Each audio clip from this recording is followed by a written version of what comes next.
ज़रूरी है सारे ख़ानदान को पढ़ाना? कोई ज़रूरी है कि सबको? भाई मुख्तसर एक दो मेहमानों को मौका दो, बाकी ख़त्म करो। मैं मुरव्वत में आपको कुछ नहीं कहता, लेकिन मैं ये नसीहत गुस्से में नहीं कह जा रहा हूँ। मेरे अंदर बहुत अल्लाह ने मुरव्वत दी अल्हम्दुलिल्लाह, लेकिन मैं आपको नसीहत कर जा रहा हूँ। मुझे ही नहीं, किसी को भी बुलाओ, इशा में जलसा शुरू करो, 12 साढ़े 12 तक जलसा ख़त्म करो, ताकि जलसा सुन कर भी लोग फजर की नमाज़ पढ़ सकें।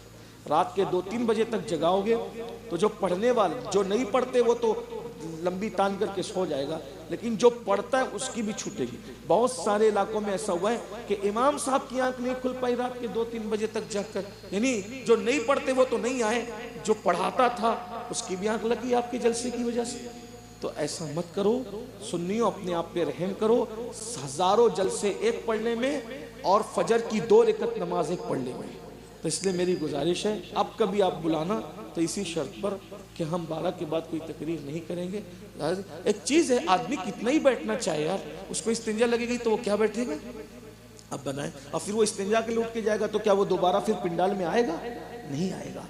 इसलिए अपनी कौम पे रहम करो। बल्कि अब तो देर तक जलसे चलने की वजह से पढ़ा लिखा और कारोबारी तबका बहुत सारा इसलिए जलसे में नहीं आता कि पूरी रात जगाएंगे तो हमें सुबह तो ड्यूटी पे जाना है, हमें सुबह तो काम पे जाना है। तो जलसे ऐसे करो कि लोगों के काम में भी खलल ना हो, दूसरे दिन लोग अपनी ड्यूटी पे जाना चाहे, अपने कारोबार पे जाना चाहे तो जा सके।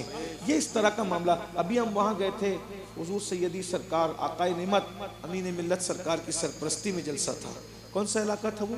शाहजहाँपुर के करीब। वो शकील भाई हमारे बैठे हुए हैं, शकील बरकाती।